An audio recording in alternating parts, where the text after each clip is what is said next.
Sir ನಮಸ್ತೆ. ನಮಸ್ತೆ Nagesh. Sir ಈಗ KCET ತುಂಬಾ ಜನದ್ದು ರ್ಯಾಂಕ್ ಜಾಸ್ತಿ ಇದೆ. ಪಾಪ ಅವರೆಲ್ಲ ಏನ್ ಅನ್ಕೊಂತಿದ್ದಾರೆ ಅಂದ್ರೆ ಯಾವ್ದಾದ್ರು ಕಾಲೇಜ್ ಸಿಕ್ಕಿದ್ರೆ ಇಂಜಿನಿಯರಿಂಗ್ ಸೇರ್ಬೋದಾ? ಇಲ್ಲ ಏನಾದ್ರೂ ಬೇರೆ ಆಪ್ಷನ್ ಇದೆಯಾ ಅಂತ ತುಂಬಾ ಜನ ನನಗೆ ಕಮೆಂಟ್ ಮಾಡ್ತಿದ್ದಾರೆ, ಮೆಸೇಜ್ ಮಾಡ್ತಿದ್ದಾರೆ. ಓಕೆ. ಅವ್ರಿಗೆ ಏನಂತ ಹೇಳ್ಬೋದು ಸರ್ ನಾವು? ನಾಗೇಶ್ 2 ಆಪ್ಷನ್ ಇದೆ. ಅವ್ರು ಕಾಮೆಡ್‌ಗೆ ಎಕ್ಸಾಮ್ ಬರೆದಿದ್ರೆ ಕಾಮೆಡ್‌ಗೆ ಮುಖಾಂತರ ಹೋಗ್ಬೋದು. ಓಕೆ. ಇಲ್ಲ ಅಂತಂದ್ರೆ ಇನ್ನೂ ಕಾಲ ಮಿಂಚಿಲ್ಲ. ಕೆಲವು ಕಾಲೇಜಲ್ಲಿ ಮ್ಯಾನೇಜ್ಮೆಂಟ್ ಸೀಟ್ ಇದ್ದೇ ಇರುತ್ತೆ. ಅವ್ರ ಮ್ಯಾನೇಜ್ಮೆಂಟ್ ಮುಖಾಂತರ ಸೀಟ್ ತಗೋಬಹುದು. ಸೊ ಅಂದ್ರೆ ಈಗ ನೀವ್ ಹೇಳೋ ಪ್ರಕಾರ ಕಾಮೆಡ್ ಕೆ ಹೋದ್ರೆ ಈಗ ಮಿನಿಮಮ್ ಫೀಸ್ 3.5 ಲಕ್ಷ ಏನೋ ಇದೆ IT ಹೌದು. ಬ್ರಾಂಚಸ್ಗೆ. ಹೌದು. ಸೊ ಆ ಕಾಮೆಡ್ ಕೆ ಮುಖಾಂತರ ಹೋಗೋದ್ ಬೆಸ್ಟಾ ಇಲ್ಲ ಮ್ಯಾನೇಜ್ಮೆಂಟ್ ಮುಖಾಂತರ ಹೋಗೋದ್ ಬೆಸ್ಟಾ? ನಾಗೇಶ್ ಇಲ್ಲಿ ಏನ್ ಮಾಡ್ಬೇಕು ಅಂತಂದ್ರೆ ಅವ್ರು KCET ಒಳ್ಳೆ ಕಾಲೇಜ್ ಸಿಗ್ಲಿಲ್ಲ ಅಂತಂದ್ರೆ ಕಾಮೆಡ್‌ಗೆ ಹೋಗಿ. ಕಾಮೆಡ್‌ಗೆಲ್ಲಿ ನೀವು 3 ಲಕ್ಷ ಫೀಸ್ ಕಟ್ತಾ ಇದ್ದೀರಾ ಅಂತಂದ್ರೆ you should choose a better college ಅಂತ. ಹೌದು. ಓಕೆ, ನೀವೇನಾದ್ರೂ ಲೋ ಕಾಲೇಜ್ ತಗೊಂಡು ಕಾಮೆಡ್‌ಗೆ ಫೀಸಲ್ಲಿ ಓದ್ತೀನಿ ಅಂತಂದ್ರೆ it is not a good idea. So ನಾನೇನ್ ಹೇಳ್ತಾ ಇದ್ದೀನಿ ಅಂದ್ರೆ ನಿಮ್ಗೆ ಅಲ್ಲೂ ಕಾಮೆಡ್‌ಗೆ ಒಳ್ಳೆ ಕಾಲೇಜ್ ಸಿಗ್ಲಿಲ್ಲ ಅಂತ ಅನ್ಕೊಳ್ಳಿ. ಅವಾಗ ಏನ್ ಮಾಡಿ ಅಂತಂದ್ರೆ ಹೆಂಗಿದ್ರು ಮ್ಯಾನೇಜ್ಮೆಂಟ್ ಸೀಟ್ ಒಂದು 4 lakhs ಇಲ್ಲ 5 lakhs ನಡೀತಾ ಇರುತ್ತೆ. ಸೊ ನೀವೇನ್ ಮಾಡಿ ಎಕ್ಸ್ಟ್ರಾ ದುಡ್ಡು ಕೊಟ್ಕೊಂಡು ಒಳ್ಳೆ ಕಾಲೇಜ್ ಸೇರ್ಕೊಳ್ಳಿ. So that will help to get a placements. ಇಲ್ಲ ಸರ್. ಈಗ ಕೆಲವು ಕಾಲೇಜಲ್ಲಿ ಏನಿದೆ ಅಂದ್ರೆ ಕಾಮೆಡ್ ಗಿಂತ ಕಡಿಮೆ ಫೀಸ್ಗೆ ಇವರು ಮ್ಯಾನೇಜ್ಮೆಂಟ್ ಅಲ್ಲಿ ಸೀಟ್ ಅದು ಕೊಡ್ತಿದ್ದಾರೆ. ಯಾವ ಕಾಲೇಜಸ್ ಅಂದ್ರೆ ತುಂಬಾ ತುಂಬಾ ಅಂದ್ರೆ ಇಲ್ಲಿ ಸ್ವಲ್ಪ ಆವರೇಜ್ ಕಾಲೇಜಸ್ ಇರುತ್ತದೆ. ಹಾ, ಓಕೆ, ಅವಾಗೂ ಅಷ್ಟೇ depend upon the financial status ನೋಡ್ಕೊಂಡು if they want to go to better colleges ಅಂದ್ರೆ ಈಗ ಬೆಂಗಳೂರು ಕಾಲೇಜ್ ಎಲ್ಲ ಮಿನಿಮಮ್ 3 ಲಕ್ಷ ಇದ್ದೇ ಇರುತ್ತೆ ನನಗೆ ಸ್ವಲ್ಪ. ಹೌದು. ಸೊ ಈಗ ಏನೋ ಸ್ವಲ್ಪ ಮೈಸೂರು ಕಡೆ ಬಂದ್ರೆ ಇಲ್ಲ ಶಿವಮೊಗ್ಗ ಸೈಡ್ ಹೋಯ್ತು ಅಂತಂದ್ರೆ ಅವಾಗ ನಿಮ್ಗೆ ಇಲ್ಲ ಹಾಸನ ಇಲ್ಲ ಅಂತಂದ್ರೆ ದಾವಣಗೆರೆ ಸೈಡ್ ಹೋಗುತ್ತೆ, ಅದು ಸ್ವಲ್ಪ ಮ್ಯಾನೇಜ್ಮೆಂಟ್ ಸೀಟ್ ಕಡಿಮೆ ಇರುತ್ತೆ. ಸೊ ಅಲ್ಲೇನ್ ಮಾಡಿ ಅಂದ್ರೆ ಕಾಮೆಡ್ಗೆ 3 ಲಕ್ಷ ಕೊಟ್ಟು ಓದೋದ್ ಬದಲು ಅಂತ ಕಾಲೇಜಸ್ ಹೋಗಿ ಟೈರ್ 2 ಸಿಟಿಗೆ ಹೋಗ್ಬಿಟ್ಟು ಮ್ಯಾನೇಜ್ಮೆಂಟ್ ತಗೊಂಡು ಅಲ್ಲಿ ನಿಮ್ಗೆ ಒಳ್ಳೆ ಕಾಲೇಜ್ ಸಿಗುತ್ತೆ. ಸೊ ನೀವ್ ಹೇಳೋದು ಕಾಮೆಡ್ ಗೆ ಹೋದ್ರೆ 3.5 ಲಕ್ಷ ಫೀಸ್ ಕಟ್ಬೇಕು. ಹೌದು. ಸೊ ನೀವು ಏನಾದ್ರೂ KCET ಅಲ್ಲಿ ನಿಮ್ಗೆ ಸೀಟ್ ಸಿಕ್ಕಿದ್ರೆ ಯಾವ್ದಾದ್ರು ನಿಮ್ ಎಕ್ಸ್ಪೆಕ್ಟೇಷನ್ ಗಿಂತ ಬಿಲೋ ಇರೋ ಕಾಲೇಜ್ಗೆ ಏನಾದ್ರು ಸೀಟ್ ಸಿಕ್ಕಿದ್ರೆ ಜಾಯ್ನ್ ಆಗದೆ ಕಾಮೆಡ್ ಗೆ ಟ್ರೈ ಮಾಡಿ ಅಂತ ಹೇಳ್ತಿದ್ದೀರಾ? ಕಾಮೆಡ್ಗೆ ಎಕ್ಸಾಮ್ ಬರ್ದಿರ್ಬೇಕು. ಓಕೆ. ಕಾಮೆಡ್ಗೆ ಎಕ್ಸಾಮ್ ಬರ್ದಿರ್ಬೇಕು. ಈಗ ಅವರು ಕೂಡ ಮಾಕ್ ಲಿಸ್ಟ್ ಬಿಟ್ಟು ಮಾಕ್ಗೆ ಬಿಟ್ಟಿದ್ದಾರೆ, ಕಾಲೇಜ್ ಸೆಲೆಕ್ಷನ್ ಬಿಟ್ಟಿದ್ದಾರೆ. So Okay. ಅವ್ರು ಯಾವಾಗ ಮಾಡ್ತಾರೆ ಅಂತಂದ್ರೆ KCET ಎಲ್ಲ ರೌಂಡ್ ಆದ್ಮೇಲೆ ಅವರು ಕಾಮೆಡ್ಗೆ ಮಾಡ್ಬೇಕು. ಸರ್ ಈಗ ನಾನು ತುಂಬಾ ಜನ ಸ್ಟೂಡೆಂಟ್ಸ್ ನೋಡಿದ್ದೀನಿ. ಪಾಪ ಕೆಲವು ಕಾಲೇಜುಗಳಲ್ಲಿ ಏನಾಗುತ್ತೆ ಅಂದ್ರೆ ಅವ್ರಿಗೆ ಅವೇರ್ನೆಸ್ ಕಡಿಮೆ ಇರುತ್ತೆ. ಈಗ ಕಾಮೆಡ್ ಕೆ ಅಲ್ಲಿ ರ್ಯಾಂಕಿಂಗ್ ಸ್ವಲ್ಪ ಜಾಸ್ತಿ ಬಂದಿರುತ್ತೆ. ಹೌದು. ಬಟ್ ಕಾಂಪಿಟೇಷನ್ KCET ಅಷ್ಟು ಇರೋದಿಲ್ಲ. ಹೌದು. ಅವ್ರಿಗೆ ಒಳ್ಳೆ ಕಾಲೇಜಲ್ಲೇ ಸೀಟ್ ಸಿಗುತ್ತೆ. ಅವ್ರು ಏನ್ ಮಾಡ್ತಾರೆ ಅಂದ್ರೆ ಅವ್ರ ಪ್ರಿಫರೆನ್ಸ್ ಅಲ್ಲಿ ನಮ್ಗೆ ಸಿಗೋದಿಲ್ಲ ಅಂತ ಹೇಳಿ ಏನೇನೋ ಇರೋ ಬರೋ ಕಾಲೇಜ್ ಎಲ್ಲ ಹಾಕಿರ್ತಾರೆ. ಅದೇ ಪ್ರಾಬ್ಲಮ್. ಕಾಮೆಡ್ಗೆಗೂ ಇಷ್ಟು ಪರ್ಸೆಂಟೇಜ್ ಸೀಟ್ ಕೊಡಬೇಕು ಅಂತ ರೂಲ್ಸ್ ಇದೆ. ಹೌದು. ಸೊ ಇವಾಗ ಸ್ಟೂಡೆಂಟ್ಸ್ ಏನ್ ಮಾಡ್ಬೇಕಂದ್ರೆ ಅವ್ರಿಗೆ ಎಷ್ಟೇ ರ್ಯಾಂಕ್ ಬಂದಲ್ಲಿ ಫಸ್ಟ್ ಟ್ರೈ ಮಾಡಿ ಬೆಟರ್ ಕಾಲೇಜ್ ಆಪ್ಷನ್ ಕೊಡಿ. RV ಕಾಲೇಜೇ ಕೊಡಿ, ಹಾ, ಕರೆಕ್ಟ್. BMS ಕೊಡಿ, MS ರಾಮಯ್ಯ ಕೊಡಿ. ಆತರ ಶಾರ್ಟ್ ಲಿಸ್ಟ್ ಮಾಡ್ಕೊಂಡು ಹೋಗಿ. ಇಲ್ಲಿ ಹುಡುಗರು ಏನ್ ಮಾಡ್ತಾರೆ ಅಂದ್ರೆ ಆತರ ಸಿಗಲ್ಲ ಅನ್ಕೊಂಡು ಏನ್ ಮಾಡ್ತಾರೆ, ಸೊ ಇದೇ ಪ್ರಾಬ್ಲಮ್ ಅವ್ರು KCET ಕೂಡ ಅದಲ್ಲೇ ಮಾಡ್ತಾರೆ. ಸೊ ಹೌದು. ಅದಕ್ಕೆ ಹೇಳೋದು ಕೌನ್ಸಿಲಿಂಗ್ ತಗೊಳ್ಳಿ ಯಾರಾದ್ರೂ. ಓಕೆ, ನಾವು ಅದಕ್ಕೆ ಹೇಳ್ತೀವಿ ನಾವು. ಸೊ ಅವಾಗ ಏನಾಗುತ್ತೆ ಗೊತ್ತಾ, ಈಗ ನೀವು ಫಸ್ಟ್ ರೌಂಡ್ ಇಲ್ಲ second round third round try ಮಾಡಿ. ಥರ್ಡ್ ರೌಂಡ್ ಅಲ್ಲಿ ಕೆಲವರು ನೀಟ್ ಹೋಗೋರು ಇರ್ತಾರೆ, ಅಂದ್ರೆ MBBS ಹೋಗೋರು ಇರ್ತಾರೆ, ಕೆಲವರು ಫಾರ್ಮಸಿ ಸಿಕ್ಕಿರುತ್ತೆ, ಕೆಲವರು ನರ್ಸಿಂಗ್ ಹೋಗಿ ಇಷ್ಟಪಡ್ತಾರೆ, ಇಲ್ಲಾಂದ್ರೆ ಕೆಲವರು ಇಂಜಿನಿಯರಿಂಗ್ ಬಿಟ್ಬಿಟ್ಟು BSc ಹೋಗೋರು ಇರ್ತಾರೆ.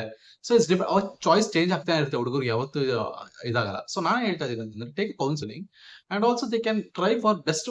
First round second third round try ಮಾಡಿ.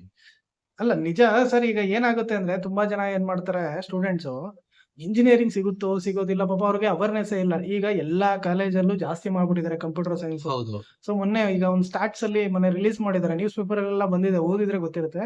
ಟೋಟಲ್ ಆಗಿ 40% ಆಫ್ ಸೀಟ್ಸ್ ಯೂನಿವರ್ಸಿಟಿ ಅಂದ್ರೆ ಜಸ್ಟ್ 30 ಕಾಲೇಜಲ್ಲಿ ಹೌದು. ಓವರ್ ಆಲ್ 40% ಸೀಟ್ಸ್ 30 ಕಾಲೇಜಲ್ಲಿ ಅಷ್ಟು ಸೀಟ್ ಇದೆ ಅಂತ. ಇವಾಗ ನೀವು ಎಕ್ಸಾಂಪಲ್ ಹೇಳ್ಬೇಕು ಅಂದ್ರೆ ನಾಗೇಶ್, ಬೆಂಗಳೂರಲ್ಲಿ RV ಯೂನಿವರ್ಸಿಟಿ ಇದೆ, BMS ಇದೆ, PS ಇದೆ, ರೇವಾ ಇದೆ, ಪ್ರೆಸಿಡೆನ್ಸಿ ಇದೆ, ಆಮೇಲೆ MS ರಾಮಯ್ಯ ಇದೆ.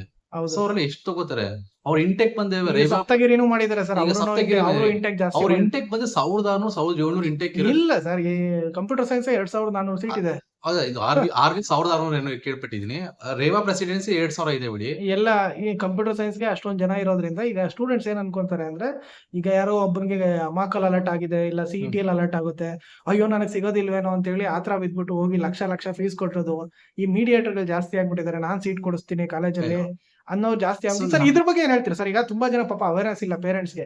ಈಗ ನಾನು ಮೀಡಿಯೇಟರ್ ಒಬ್ಬ ಬರ್ತಾನೆ, ನಾನ್ ಕೊಡಿಸ್ತೀನಿ ಬನ್ನಿ ನಿಮ್ಮ ಮಗುಗೆ ಸ್ವೀಟು, ನಾನು ಕಾಲೇಜಲ್ಲಿ ಕೊಡಿಸ್ತೀನಿ ಅಂತ ಹೇಳಿ ಅವ್ರ ಮುಖಾಂತರ ಹೋಗೋದ್ ಬೆಸ್ಟಾ? ನಾಗೇಶ್, ನಾ ಇಲ್ಲಿ ಏನ್ ಗೊತ್ತಾ, ಯಾವತ್ತು ಏಜೆಂಟ್ ಮುಖಾಂತರ ಹೋಗ್ಬೇಡಿ. Correct. Go and visit direct to the college only. ಇಲ್ಲ ಅಂತಂದ್ರೆ ಅಕ್ಕಪಕ್ಕ ಯಾವ್ದೋ ಕಾಲೇಜ್ ಫ್ಯಾಕಲ್ಟಿ ಪರಿಚಯ ಇರ್ತಾರೆ, ಫ್ಯಾಕಲ್ಟಿ ಮುಖಾಂತರ ಹೋಗಿ. ನಿಜ. ಇವರು ಫ್ಯಾಕಲ್ಟಿಗಳನ್ನೇ ಕಾಂಟ್ಯಾಕ್ಟ್ ಮಾಡಿದ್ರೆ ಫ್ಯಾಕಲ್ಟಿನೇ ಪಾಪ ಕಡಿಮೆ ದುಡ್ಡಿಗೆ ಸೀಟ್ ಕೊಡಿಸ್ತಾರೆ. ಅವ್ರ ಕಮಿಷನ್ ತಗೊಳೋದಿಲ್ಲ, ಏನೋ ತಗೊಳಲ್ಲ. ಫ್ಯಾಕಲ್ಟಿಗಳಿಗೆ ಅಡ್ಮಿಷನ್ ಮಾಡಿಸ್ತಾರೆ, ಫ್ಯಾಕಲ್ಟಿ ಮುಖಾಂತರ ಹೋಗಿ. ಈಗ ನಾನು ಅವ್ರು ಕೊಡಿಸ್ತೀನಿ, ಇವ್ರು ಕೊಡಿಸ್ತೀನಿ, ಏಜೆಂಟ್ ಮುಖಾಂತರ ದಯವಿಟ್ಟು ಹೋಗ್ಬೇಡಿ. ಸರ್ ಇದು ಜಾಸ್ತಿ ಆಗ್ಬಿಟ್ಟಿದೆ ಈಗ. ನೀವು ಇನ್ಸ್ಟಾಗ್ರಾಮ್ ಅಲ್ಲಿ ಮತ್ತೆ ಫೇಸ್ಬುಕ್ ಅಲ್ಲಿ ನೋಡ್ಬಿಟ್ರೆ ನಿಮ್ಗೆ ಈ ಕಾಲೇಜಲ್ಲಿ ಬೇಕಾ, ನಾವು ಸಿಟಿ ಫೀಸ್ ಅಲ್ಲೇ ಕೊಡಿಸ್ತೀವಿ. ನಿಜವಾಗ್ಲೂ ಯಾರು ನಿಮ್ಗೆ ಒಳ್ಳೊಳ್ಳೆ ಕಾಲೇಜಲ್ಲಿ ಸೊ ಏನ್ ಗೊತ್ತಾ, ಆತರ ಏಜೆನ್ಸಿಗಳು ಇರ್ತವೆ. ಬಟ್ ನಾನಿಲ್ಲಿ ಹೇಳ್ತೀನಿ ಏನಂದ್ರೆ, ಸೊ ಎಲ್ಲಾರು ಲೋಕಲ್, ಈಗ ಎಕ್ಸಾಂಪಲ್ ಮ್ಯಾನೇಜ್ಮೆಂಟ್ ಸೀಟ್ ಓದ್ತಾರೆ, ಎಲ್ಲ ಲೋಕಲ್ ಎಲ್ಲ ಓದಕ್ಕೆ ಇಷ್ಟಪಡ್ತಾರೆ ಅವ್ರವ್ರ ಸ್ವಂತ ಜಿಲ್ಲೆಯಲ್ಲಿ. ಸೊ ಅವ್ರಿಗೆಲ್ಲ ಪರಿಚಯ ಇದ್ದೈತೆ, ಯಾವ್ದೋ ಮುಖಾಂತರ ಫ್ಯಾಕಲ್ಟಿ ಪರಿಚಯ ಮಾಡ್ಕೊಳ್ಳಿ. ಈಗ ಡೈರೆಕ್ಟ್ ಕಾಲೇಜ್ಗೆ ಹೋಗಿ ಅಂತ ಹೇಳ್ತೇನಲ್ಲ. ಸರ್ ಈಗ ಪರಿಚಯ ಇಲ್ಲ ಸರ್, ಯಾರಿಗೂ ಪರಿಚಯ ಇಲ್ಲ. ನೀವು direct college- ಇಲ್ಲ ಈಗ ಯಾರಿಗೂ ಪರಿಚಯ ಇಲ್ಲ. ಹ್ಮ್. ಈಗ ನಿಮ್ಗೆ ಫೋನ್ ಮಾಡಿದ್ರೆ ಸರ್ ನನಗೆ ಏನಾದ್ರು ಪರಿಚಯ ಮಾಡ್ಕೊಡಿ ಅಂದ್ರೆ ಪರಿಚಯ ಮಾಡ್ಕೊಡ್ತೀರಾ? ನಾಗೇಶ್, ನಾನು ಮೈಸೂರು ಬ್ಯಾಕ್ ಗ್ರೌಂಡ್ ಇರೋದ್ರಿಂದ ಹಾ. ಮೈಸೂರು ಕಾಲೇಜ್ ಎಷ್ಟು ಕಾಲೇಜ್ ಇದೆ, ಅವ್ರ ಕಾಲೇಜ್ ಫ್ಯಾಕಲ್ಟಿ ನಂಬರ್ ಇಸ್ಕೊಡಬಲ್ಲೆ. ಸೊ ಅವ್ರಿಗೆ ಏನೋ ಗೈಡೆನ್ಸ್ ಬೇಕಂದ್ರೆ ಕೊಡಬಲ್ಲೆ. ಈಗ ನೀವು ಬೆಂಗಳೂರಲ್ಲಿ ಇದ್ದೀರಾ, ನೀವು ಹಾ. ಬೆಂಗಳೂರು ಗೊತ್ತಾಗುತ್ತೆ. ಇಲ್ಲ ನಿಮ್ಗೆ ನಾನ್ ಬೇಕಾದ್ರೆ ಮೈಸೂರು, ಚಾಮರಾಜನಗರ, ನೀವು ಕಮಿಷನ್ ಹಾಸನ. ತಗೊಂತೀರಾ? ಇಲ್ಲ ಕಮಿಷನ್ ಏನ್ ತಗೊಳಕ್ ಕಾಂಟ್ರಾಕ್ಟ್ ಇಡಿಸ್ಕೊಡ್ತೀನಿ. ಹಾ. ಈಗ ಎಕ್ಸಾಂಪಲ್ ಬೇಕಾದ್ರೆ ಮೈಸೂರು ಬೇಕಾ, ಮಂಡ್ಯ ಬೇಕಾ, ಇಲ್ಲ ಇದು ಹಾಸನ್ ಬೇಕಾ. ಸೊ ಈ ತರ ನೀವೇನು ಡೀಲ್ ಮಾಡೋದಿಲ್ಲ ಇಲ್ಲ, ಕಾಲೇಜ್ ಫೀಸ್ ನಾವ್ ಜೊತೆ? ಇಲ್ಲ, ನೀವು ಇಲ್ಲ. ಅವರೇ ಪೇರೆಂಟ್ಸ್ ಹೋಗಿ ಡೈರೆಕ್ಟ್ ಆಗಿ ಆ parents ಮಾತಾಡ್ಬೇಕು, ಹೋಗಿ ನಿಮ್ಗೆ ಇಲ್ಲ, ದಾರಿ fac- ತೋರಿಸ್ತೀವಿ ಅಷ್ಟೇ. ಫ್ಯಾಕಲ್ಟಿಗಳು ನಂಬರ್ ಕೊಡಿಸ್ತೀವಿ. ಹಾ. ಫ್ಯಾಕಲ್ಟಿ ಜೊತೆ ಮಾತಾಡ್ಕೊಳ್ಳಿ. ಅವ್ರು ಆರಾಮಾಗಿ ಅವ್ರ ಫ್ಯಾಕಲ್ಟಿ ಜೊತೆ ಹೋಗ್ಬಿಟ್ಟು ಕಾಲೇಜ್, ನಾನು ಹೇಳ್ತೀನಿ ಯಾವತ್ತೂ ಅಷ್ಟೇ, ಮ್ಯಾನೇಜ್ಮೆಂಟ್ ಸೀಟ್ ಬೇಕಾದ್ರೆ ಡೈರೆಕ್ಟ್ ಕಾಲೇಜ್ ಹೋಗಿ ವಿಚಾರಿಸಿ. ನಿಜ, don't go with agency. Correct. ಇಲ್ಲ ಫ್ಯಾಕಲ್ಟಿ ಮುಖಾಂತರ ಹೋಗಿ. ಯಾಕಂದ್ರೆ ಫ್ಯಾಕಲ್ಟಿ ಮುಖಾಂತರ ಹೋದಾಗ ಏನಾಗುತ್ತೆ ಅಂತಂದ್ರೆ, ಈಗ ನಮ್ಮ ಹುಡುಗರು ಅಂತ ಅವರು ರಿಕ್ವೆಸ್ಟ್ ಮಾಡ್ಬೋದು, ಅವರು ಮ್ಯಾನೇಜ್ಮೆಂಟ್ ಕಡೆಯಿಂದ ಸ್ವಲ್ಪ ಕನ್ಸೆಷನ್ ಕೊಡಬಹುದು, ಫ್ಯಾಕಲ್ಟಿ ಮುಖಾಂತರ ಬಂದಿದ್ದಾರೆ ಅಂತ. So I am telling like that. ಅಂದ್ರೆ ಈಗ ಪಾಪ ಅವ್ರಿಗೆ ಅವೇರ್ನೆಸ್ ಇರೋದು. ನಾ ಅದನ್ನೇ ಹೇಳೋದು. ಈಗ 1-to-1 ಕೌನ್ಸಿಲಿಂಗ್ ಅಂತ ಹೇಳಿ ನಾವು ಇತ್ತೀಚೆಗೆ ಸ್ಟಾರ್ಟ್ ಮಾಡಿದಾಗ ನಾವು ಹೆಚ್ಚು ಕಮ್ಮಿ 300-400 ಜನಕ್ಕೆ ಮಾಡಿದ್ವಿ 2 days ಅಲ್ಲಿ. ಹೌದು. ಒಂದ್ 5 ಜನ ಫ್ಯಾಕಲ್ಟಿ ಸೇರ್ಕೊಂಡು ಮಾಡಿದ್ವಿ. ಐ ಥಿಂಕ್ 400 ಏನೋ ಸ್ಟೂಡೆಂಟ್ಸ್ ಪಾಪ ಹೌದು, ಲಾಸ್ಟ್ ತುಂಬಾ ಮೂಮೆಂಟ್ ಅಲ್ಲಿ. ತುಂಬಾ ನಾವು ಡೀಲ್ ಮಾಡೋದು ವಾಟ್ಸ್ಆಪ್ ಅಲ್ಲಿ ಮಾಡಿ ಕೊಟ್ಟಿದೀವಿ, ತುಂಬಾ ವಾಟ್ಸ್ಆಪ್ ಅಲ್ಲಿ ಮಾಡಿದೀವಿ. ಹಾ. ಸೊ ಇಲ್ಲ, ನಾನು ಏನ್ ಹೇಳ್ತಾ ಇದ್ದೀನಿ ಅಂತಂದ್ರೆ, ಫ್ಯಾಕಲ್ಟೀಸ್ ಕೌನ್ಸಿಲಿಂಗ್ ಮಾಡ್ಕೊಡ್ತಾರೆ. ಈಗ ಕೆಲವ್ರಿಗೆ CSA ಬೇಕು ಅಂತ ಇರ್ತಾರೆ, ಅಕ್ಕಪಕ್ಕ ಫ್ಯಾಕಲ್ಟಿಗಳು ಏನ್ ಮಾಡ್ತಾರೆ, ಕೌನ್ಸಿಲಿಂಗ್ ಮಾಡಿ ಅವ್ನಿರೋ ಇಂಟ್ರೆಸ್ಟ್ ತೆಗಿತಾರೆ ಆಚೆ. ಹೌದು. ಕೆಲವರು ಈಗ ಕೆಲವ್ರು ನೆನ್ನೆ ಒಂದು ಹುಡುಗಿ, ಅವಳಿಗೆ ನನ್ನ ಜೊತೆ ಮಾತಾಡ್ತಿದ್ದಾಗ ಅವಳಿಗೆ CSA ಬೇಕು, ಎಣ್ಣೆ ಮೇಲೆ ಮಾಡ್ಬೇಕು ಅಂತ ಹೇಳು. ಬಟ್ ಅವ್ಳಿಗೆ ಏನಕ್ಕೆ ಅಂತ ಕೇಳಿದಾಗ, ಇಲ್ಲ ನಂಗೆ ಅಕ್ಕಪಕ್ಕದ ಮೇಲೆ ಫೋರ್ಸ್ ಮಾಡಿದ್ದಾರೆ CSA ಮಾಡು ಅಂತ. ಬಟ್ ಅವ್ರಿಗೆ she is interested in EC. Correct. So ಅವಾಗ ನಾವೇನ್ ಮಾಡಿದ್ರು, ಕೌನ್ಸಿಲಿಂಗ್ ಮಾಡಿ EC ಕೊಡಿಸಿದ್ವಿ. EC ಆಫ್ ಮಾಡಿದ್ದಾರೆ ಈಗ ಅವ್ರಿಗೆ ಫಸ್ಟ್ ನಿಜ. ಆಪ್ಷನ್. ಸೊ ಆತರ ಹೇಳ್ಕೊ ಕೌನ್ಸಿಲಿಂಗ್ ಮಾಡಿದಾಗ ಏನಾಗುತ್ತೆ ಅಂದ್ರೆ, they going to in interest subjects. Correct. So ಈಗ ಒಬ್ಬ ಗೊತ್ತಿರೋರ ಹತ್ರ ಮಾತಾಡೋದ್ರಿಂದ ಅದನ್ನೇ ಕೌನ್ಸಿಲಿಂಗ್ ಅಂತಾರೆ. ಕೌನ್ಸಿಲಿಂಗ್ ಅಂದ್ರೆ ಏನೋ ಬೇರೆ ಅನ್ಕೊಂಡ್ಬಿಟ್ಟಿದ್ದಾರೆ. ಏನು ಇಲ್ಲ, ನೀಟಾಗಿ ಮಾಹಿತಿ ಕೊಡ್ತಾರೆ. ಸೊ ಸೊ ಅವರು ಇಂಜಿನಿಯರಿಂಗ್ ಫ್ಯಾಕಲ್ಟೀಸ್ ಎಲ್ಲ ಕೆಲಸ ಮಾಡಿರ್ತಾರೆ, ಕೆಲಸ ಮಾಡ್ತಿದ್ದಾರೆ. ಸೊ ಅವರೆಲ್ಲ ಏನ್ ಹೇಳ್ತಾರೆ, ನಿಮ್ಗೆ ಯಾವ ಕಾಲೇಜಲ್ಲಿ ಓದಿದ್ರೆ ಏನೇನ್ ಫೆಸಿಲಿಟಿ ಇದೆ, ಈಗ ಏನ್ ರೀಸೆಂಟ್ ಟ್ರೆಂಡ್ ಇದೆ, ಹುಡುಗರ ಮೆಂಟಾಲಿಟಿ ಆಗಿದೆ ಅನ್ನೋದನ್ನೆಲ್ಲ ಹೇಳ್ತಾರೆ. ಸೊ ಯಾರೋ ಏನೋ ಗೊತ್ತಿಲ್ಲದೆ ಯಾರೋ ಒಬ್ಬ ಯಾವಾಗೋ ಇಂಜಿನಿಯರಿಂಗ್ ಮುಗಿಸಿರ್ತಾನೆ, ಅವ್ರಿಗೆ ಸದ್ಯಕ್ಕೆ ಕೆಲಸನೂ ಮಾಡ್ತಿದಾರೋ ಇಲ್ಲ ಗೊತ್ತಿಲ್ಲ. ಸೊ ಹೌದು. ಕೆಲವರು ಇಂಜಿನಿಯರಿಂಗ್ ಸೇರಿರೋದಿಲ್ಲ, ಹೌದು. ಯಾವ್ದಾವ್ದೋ ಬ್ರಾಂಚ್ ಅಲ್ಲಿ ಇರ್ತಾರೆ. ಅವರೆಲ್ಲ ಏನೇನೋ ಹೇಳ್ತಿರ್ತಾರೆ. ಇಲ್ಲಿ ಇಂಜಿನಿಯರಿಂಗ್ ಫ್ಯಾಕಲ್ಟಿ ನಿಮ್ಗೆ ಹೇಳೋದ್ರಿಂದ ನಾವು ಇಲ್ಲಿ ಯಾವುದೇ ಕಮರ್ಷಿಯಲ್ ಮೈಂಡ್ ಸೆಟ್ ಅಲ್ಲಿ ಹೇಳ್ತಾ ಇಲ್ಲ. ನಮ್ಮ ಉದ್ದೇಶ ಇಷ್ಟೇ. ಸೊ 4 ಜನಕ್ಕೆ ಒಳ್ಳೇದಾಗ್ಲಿ. ಈಗ ಸುಮ್ನೆ ನಾವು ತುಂಬಾ ಜನ ಸ್ಟೂಡೆಂಟ್ಸ್ ನೋಡಿದೀವಿ. ಏನಾಗುತ್ತೆ ಅಂದ್ರೆ ಪಾಪ ಪೇರೆಂಟ್ಸ್ಗೆ ಗೊತ್ತಿರೋದಿಲ್ಲ, ಸ್ಟೂಡೆಂಟ್ಸ್ಗೂ ಗೊತ್ತಿರಲ್ಲ. ಎಂತೆಂತೋ ಕಾಲೇಜಲ್ಲಿ ಬಂದು ಸೇರ್ಕೊಂಡ್ಬಿಟ್ಟಿರ್ತಾರೆ. ಫೈನಲ್ ಆಗಿ ಸ್ಟ್ರಗಲ್ ಮಾಡ್ತಿರ್ತಾರೆ. 4 ವರ್ಷ ಆದ್ಮೇಲೆ ಕೆಲಸ ಸಿಗೋದಿಲ್ಲ. ಅದೇ ನಮ್ಮ ಉದ್ದೇಶ ಅಷ್ಟೇ ಹೊರತು ದುಡ್ಡು ಮಾಡೋದಕ್ಕೆ ಇದು ಪ್ಲಾಟ್ಫಾರ್ಮ್ ಇಲ್ಲಿ ಅಲ್ಲ, ಇದು ಅಲ್ಲ. ಇಲ್ಲಿ ಏನಾಗಿದೆ ಗೊತ್ತಾ ನಾಗೇಶ್, ಇಲ್ಲಿ ಎಲ್ಲಾ ಕಾಲೇಜಲ್ಲಿ ಕೌನ್ಸಿಲಿಂಗ್ ಸ್ಟಾರ್ಟ್ ಮಾಡಿದ್ದಾರೆ. ಫ್ಯಾಕಲ್ಟಿಗಳು ಫಸ್ಟ್ ಹೋದಾಗ ಕೌನ್ಸಿಲಿಂಗ್ ಮಾಡಿ, ಮ್ಯಾನೇಜ್ಮೆಂಟ್ ಎಕ್ಸ್ಪೆಷಲ್ ಮ್ಯಾನೇಜ್ಮೆಂಟ್ ಸ್ಟೂಡೆಂಟ್ಸ್ ಹೋದಾಗ ಅವ್ರಿಗೆ ಈ ತರ ನಿಮ್ಗೆ ಯಾವ ಬ್ರಾಂಚ್ ಬೇಕು ಅಂತ ನಾವು ಇದೇ ತರ ಒಂದು ಲಾಸ್ಟ್ ವಿಡಿಯೋದಲ್ಲಿ ಹೇಳಿದ್ವಿ. ಯಾಕೆ ನಾವು ಹುಡುಗಿರು ಮೆಕ್ಯಾನಿಕಲ್ ಮಾಡಬಾರ್ದು ಅಂತ ಹೇಳಿದ್ವಿ. ಏನಕ್ಕಂದ್ರೆ ಮೆಕ್ಯಾನಿಕಲ್ ಅಲ್ಲಿ ಗೌರ್ಮೆಂಟ್ ಸೆಕ್ಟರ್ಸ್ ಕೊಡಲು ಪಬ್ಲಿಕ್ ಸೆಕ್ಟರ್ ಕಂಪನೀಸ್ ಹೌದು. ಲೈಕ್ ಬೆಮೆಲ್, BHEL, HCL ಅಲ್ಲೇ ಕೂಡ ಕಂಪನೀಸ್ ಇದೆ. ಅಲ್ಲೂ ಕೂಡ ಪರ್ಸೆಂಟೇಜ್ ಆಫ್ ಇದಿದೆ. ಫಿಮೇಲ್ಗೆ ಅಂತಾನೆ 20% 30% ಆಫ್ ಸೀಟ್ಸ್ ಕೊಡಬೇಕು. ಅದೇ ತರ ಪ್ರೈವೇಟ್ ಕಂಪನಿ ಕೂಡ ಇವಾಗ ಹುಡುಗಿರ್ ಮೆಕ್ಯಾನಿಕಲ್ ಮಾಡಿದ್ರೆ ತುಂಬಾ ಡಿಮ್ಯಾಂಡ್ ಇದೆ. ಸೊ ನಾನು ಹೇಳ್ತಿದ್ದೀನಿ, don't go for like CS, A&I.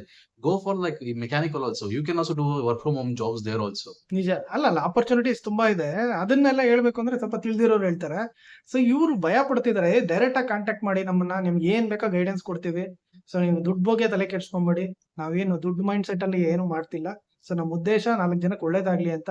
ಈಗ ಬೆಂಗಳೂರಲ್ಲೂ ಅಷ್ಟೇ, ಯಾವ್ದಾದ್ರು ಕಾಲೇಜಲ್ಲಿ ಮ್ಯಾನೇಜ್ಮೆಂಟ್ ಸಿಗ್ಬೇಕು ಅಂದ್ರೆ ಕೇಳಿ, ನಾವು ನಿಮಗೆ ಕಾಂಟ್ಯಾಕ್ಟ್ ಕೊಡ್ತೀವಿ. ನಾವು ನಿಮ್ಮನ್ನ ತಗೊಂಡೋಗಿ ಅಡ್ಮಿಷನ್ ಮಾಡ್ಸೋದಿಲ್ಲ. ಸೊ ನಾವು ತಗೊಂಡೋಗಿ ಕಮಿಷನ್ ತಗೊಳೋದಿಲ್ಲ, ಇಲ್ಲ ಕಾಲೇಜ್ ಹತ್ರ ಹೋಗಿ ಕಮಿಷನ್ ತಗೊಳೋದಿಲ್ಲ. ನಮ್ಮ ಉದ್ದೇಶ ನಿಮಗೆ ಈ ತರ ದಾರಿ ಇದೆ ಅಂತ ನಮಗೆ ಗೊತ್ತಿದೆ. ದಾರಿ ಯಾವ ಕಾಲೇಜಲ್ಲಿ ಯಾವ ತರ ಹೋದ್ರೆ ಅಡ್ಮಿಷನ್ ತಗೊಬೋದು ಅಂತ ನಾವು ತಿಳ್ಕೊಂಡಿದೀವಿ. ಅದನ್ನ ತಿಳಿಸ್ತೀವಿ. ಸೊ ಅಷ್ಟೇ ಮಾಡ್ತೀವಿ ಹೊರತು ನೀವೇನೋ ನಿಮ್ ಕಟ್ ಆಫ್ ಫೀಸ್ ಅಲ್ಲಿ ನಾವು ಇಸ್ಕೊಳೋದು ಇಲ್ಲ ಕಾಲೇಜ್ ಹತ್ರ ಇಸ್ಕೊಳೋದು ಆ ತರದ್ದಲ್ಲ. ಸೊ ನಿಮ್ಗೊಂದು ಅವೇರ್‌ನೆಸ್ ಕೊಡ್ತೀವಿ. 4 ವರ್ಷ ಆದ್ಮೇಲೆ ಒಂದು ಒಳ್ಳೆ ಲೈಫ್ ಸೆಟ್ಲ್ ಮಾಡ್ಕೊಳ್ಳಿ, ಸ್ಕಿಲ್ ಕಲೀರಿ ಅಷ್ಟೇ ನಮ್ಮ ಉದ್ದೇಶ. ಸೊ ಅದು ನಮ್ಮ ಉದ್ದೇಶಕ್ಕೆ ಆ, ಈ ವಿಡಿಯೋ ಮಾಡ್ತಿರೋದು. ಸೊ ಸರ್ ಹೇಳ್ತಾರೆ ಈಗ ಮೈಸೂರು ರೀಜನ್ ಅಲ್ಲಿ ಸರ್‌ಗೆ ತುಂಬಾ ಕಾಂಟ್ಯಾಕ್ಟ್ಸ್ ಇದೆ. ಮೈಸೂರು ರೀಜನ್ ಅಲ್ಲಿ ಸರ್ ನಿಮ್ಗೆ ಮಾಹಿತಿ ಕೊಡ್ತಾರೆ. ಬೆಂಗಳೂರು ರೀಜನ್ ಅಲ್ಲಿ ನನಗೆ ಸ್ವಲ್ಪ ಮಾಹಿತಿ ಇದೆ. ಸೊ ಬೇರೆ ಬೇರೆ ರೀಜನ್ ಅಲ್ಲೂ ನಮಗೆ ಫ್ಯಾಕಲ್ಟಿ ಕಾಂಟ್ಯಾಕ್ಟ್ ಅಲ್ಲಿ ಇದ್ದಾರೆ. ಸೊ ಎಲ್ಲಾ ರೀಜನ್ ಅಲ್ಲೂ ನಿಮ್ಗೆ ಏನ್ ಬೇಕೋ ಮಾಹಿತಿ ನಾವು ಕೊಡ್ಸೋದಕ್ಕೆ ಪ್ರಯತ್ನ ಮಾಡ್ತೀವಿ. ಸೊ ಇಲ್ಲಿ ತಪ್ಪು ಕಲ್ಪನೆ ಏನು ಅಂತಂದ್ರೆ ಮ್ಯಾನೇಜ್ಮೆಂಟ್ ಕ್ಲೋಸ್ ಆಗ್ಬಿಟ್ಟಿದೆ ತಿಳ್ಕೊಂಡಿರ್ತಾರೆ. ಆ ಮ್ಯಾನೇಜ್ಮೆಂಟ್ ಕ್ಲೋಸ್ ಆಗಿರಲ್ಲ, ಇನ್ನೂ ಇರುತ್ತೆ. ಓಕೆನಾ? ಅಂದ್ರೆ ಅವ್ರು ಏನ್ ಮಾಡ್ತಾರೆ, ವೇಟಿಂಗ್ ಲಿಸ್ಟ್ ಇಟ್ಕೊಂಡಿರ್ತಾರೆ. ಸರ್ ನಾನು ಸಿಟಿ ಆದ್ಮೇಲೆ ಬರ್ತೀನಿ, ನಾನು ಕಾಮಿಡಿಗೆ ಆದ್ಮೇಲೆ ಬರ್ತೀನಿ ಅಂತ ಕೆಲವು ಸ್ಟೂಡೆಂಟ್ಸ್ ಏನ್ ಮಾಡಿರ್ತಾರೆ, ಪೇರೆಂಟ್ಸ್ ಏನ್ ಮಾಡಿರ್ತಾರೆ, ಟೋಕನ್ ಅಡ್ವಾನ್ಸ್ ಕೊಟ್ಬಿಟ್ಟು ಹೋಗಿರ್ತಾರೆ. ಬಟ್ ಅದು ಕಾಲೇಜ್ ಅವ್ರು ಏನ್ ಮಾಡಿರ್ತಾರೆ ಅಂದ್ರೆ ಟೋಕನ್ ಅಡ್ವಾನ್ಸ್ ಅಂದ್ರೆ ಇದು ಮಾಡಿರ್ತಾರೆ ಹೊರತು ಆ ಸೀಟ್ ಯಾರು ಹೋಗಿ ಬುಕ್ ತಗೋತಾರೋ, ಫೀಸ್ ಕಟ್ಬಿಟ್ಟು ಪೇ ಮಾಡ್ತಾರೋ ಅವ್ರು ಖಂಡಿತ ಕೊಟ್ಟೆ ಕೊಡ್ತಾರೆ. ಎಲ್ಲಾ ಕಾಲೇಜ್ ಇದ್ದೇ ಇರುತ್ತೆ. ನಿಜ, ನಿಜ. ಯಾಕಂದ್ರೆ ಈಗ ಕೆಲವು ಸ್ಟೂಡೆಂಟ್ಸ್ ನೀಟ್ ಟ್ರೈ ಮಾಡ್ತಿರ್ತಾರೆ, ಮೆಡಿಕಲ್ ಸಿಕ್ತಿದ್ದ ಟ್ರೈ ಮಾಡ್ತಿರ್ತಾರೆ. ಅವ್ರು ಏನ್ ಮಾಡ್ತಾರೆ, ಟೋಕನ್ ಅಡ್ವಾನ್ಸ್ ಕೊಟ್ಟು ಹೋಗಿರ್ತಾರೆ ಒಳ್ಳೊಳ್ಳೆ ಕಾಲೇಜಸ್ಗೆ. ಸೊ ಅವ್ರು ಏನ್ ಮಾಡ್ತಾರೆ, ಬ್ಲಾಕ್ ಮಾಡಿರಲ್ಲ ಸೀಟ್ ನ. ನೀವು ಹೋಗ್ಬಿಟ್ಟು ನನಗೆ ಸೀಟ್ ಬೇಕು ಅಂದ್ರೆ ಖಂಡಿತ ಸೀಟ್ ಕೊಡ್ತಾರೆ. ಸರ್ ಇಲ್ಲ, ಖಂಡಿತ ಎಲ್ಲಾ ಕಾಲೇಜಲ್ಲೂ 100% ಅದೇ. ಎಂತ ಟಾಪ್ ಕಾಲೇಜ್ ಆದ್ರೂ ನಿಮ್ಗೆ ಸೀಟು ಕಂಪ್ಲೀಟ್ ಆಗಿ ಫಿಲ್ ಆಗೋದಿಲ್ಲ. ಎಲ್ಲಾ ಕಾಲೇಜಲ್ಲೂ ಖಾಲಿ ಇರುತ್ತೆ. ಅದಕ್ಕೊಂದ್ ದಾರಿ ಇರುತ್ತೆ. ಆ ದಾರಿನ ನಾವು ತೋರಿಸ್ತೀವಿ. ನಮ್ಮನ್ನ ಕಾಂಟ್ಯಾಕ್ಟ್ ಮಾಡಿ. ನಿಮ್ಗೆ ಏನಾದ್ರೂ ಅಡ್ಮಿಷನ್ ಒಳ್ಳೆ ಕಾಲೇಜಲ್ಲಿ ಬೇಕು ಅಂದ್ರೆ ನಮ್ ಕೈಲಾದ ಪ್ರಯತ್ನ ನಾವು ಮಾಡ್ತೀವಿ. ಸೊ ನಾವೇನ್ ಕಮಿಷನ್ ಬೇಸ್ಡ್ ಅಲ್ಲಿ ಯಾವ್ದು ಕೆಲಸ ಮಾಡೋದಿಲ್ಲ. 4 ಜನಕ್ಕೆ ಒಳ್ಳೇದಾಗ್ಲಿ ಅಂತ ಮಾಡ್ತಿದೀವಿ. ನಿಮ್ಗೂ ಏನಾದ್ರೂ ಒಳ್ಳೆ ದಾರಿ ಗೊತ್ತಿದ್ರೆ, ಸರ್ ನನ್ಗೆ ಈ ಕಾಲೇಜಲ್ಲಿ ಅಡ್ಮಿಷನ್ ನಾನು ಮಾಡಿಸ್ತೀನಿ ಅಂದ್ರೆ ಖಂಡಿತ ಕಮೆಂಟ್ ಬಾಕ್ಸ್ ಅಲ್ಲಿ ತಿಳಿಸಿ. 4 ಜನ ನಿಮ್ಮನ್ನ ಡೈರೆಕ್ಟ್ ಆಗಿ ಕಾಂಟ್ಯಾಕ್ಟ್ ಮಾಡಿ ಅಡ್ಮಿಷನ್ ಮಾಡಿಸ್ಬೋದು. ನಮ್ ಕೈಲಾದಷ್ಟು ನಾವು ಮಾಡ್ತೀವಿ. ಸುಮ್ನೆ ನೀವು ಆತರ ಬಿದ್ಬಿಟ್ಟು ಎಲ್ಲೂ ಸಿಗೋದೇ ಇಲ್ಲ ಇಂಜಿನಿಯರಿಂಗ್ ಅಂತ ಹೇಳಿ ಯಾವುದೋ ತುಂಬಾ ದೂರದಲ್ಲೆಲ್ಲ ಸೇರಕ್ ಹೋಗ್ಬೇಡಿ. ಒಂದು ಒಳ್ಳೆ ಕಾಲೇಜಲ್ಲಿ ಇಂಜಿನಿಯರಿಂಗ್ ಮಾಡಿದ್ರೇನೆ ನಿಮಗೆ ಕಮ್ಯುನಿಕೇಶನ್, ಪ್ರಾಜೆಕ್ಟ್ಸ್ ಎಲ್ಲ ಮಾಡೋದಕ್ಕಾಗೋದು. ಸೊ ಒಂದು ಒಳ್ಳೆ ಪ್ರಯತ್ನ ಮಾಡಿ. ನೀವು ಅಷ್ಟೇ ಒಳ್ಳೆ ಕೆಲಸ ತಗೊಬೇಕು ಫೈನಲ್ ಆಗಿ.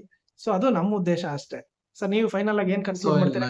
ಇಲ್ಲ, ಫೈನಲ್ ಏನಂದ್ರೆ ಈಗ ಕಾಮಿಡಿ ಕೇರ್ ಬರ್ದಿರ್ತೀರಲ್ವಾ, ಸೊ ಕಾಮಿಡಿ ಕೇರ್ 3 ವರ್ಷ ಕಟ್ತಿರಲ್ವಾ, don't go in hurry. Wait wait ಮಾಡಿ. KCT 3 ರೌಂಡ್ ಅಟೆಂಡ್ ಮಾಡಿ. ಕಾಮಿಡಿ ಕೇರಲ್ಲಿ ಸೆಕೆಂಡ್ ರೌಂಡ್, ಥರ್ಡ್ ರೌಂಡ್ ಇದ್ ಮಾಡಿ. ಒಳ್ಳೆ ಕಾಲೇಜ್ ಸಿಕ್ಕೇ ಸಿಗುತ್ತೆ. ನೀವು ಕಾಮಿಡಿ ಕೇರ್ 3 ಲಕ್ಷ ಕಟ್ಬಿಟ್ಟು ಡಮ್ಮಿ ಕಾಲೇಜ್ ಸೇರ್ಕೋಬೇಡಿ, ಎಲ್ಲಿ ಪ್ಲೇಸ್ಮೆಂಟ್ ಅಸಿಸ್ಟೆನ್ಸ್ ಇರಲ್ಲ. ಸೊ ಅಲ್ಲೆಲ್ಲ ಹೋಗ್ಬೇಡಿ. So wait for some time. ಇಲ್ಲ ನಿಮ್ಗೆ ಕಾನ್ಫಿಡೆನ್ಸ್ ಬರ್ಲಿಲ್ವಾ, ಹೋಗಿ ಒಂದು ಮ್ಯಾನೇಜ್ಮೆಂಟ್ ಸೀಟ್ಗೆ ಸೇರ್ಕೋಬಹುದು, ಒಳ್ಳೆ ನಿಜ. ಕಾಲೇಜ್. ಸರ್ ಅದೇ ಏನು ನಿಮ್ಗೆ ಏನೇ ಡೌಟ್ ಇದ್ರು ಕೇಳಿ, ನಾವು ನಿಮ್ಗೆ ಮಾಹಿತಿ ಕೊಡ್ತೀವಿ. ಖಂಡಿತ ಮಾಹಿತಿ ಕೊಡೋಣ. Okay sir. Okay, thank okay, you. Thank you Nagesh. ಒಳ್ಳೇದಾಗ್ಲಿ. All the best. ಬಾಯ್.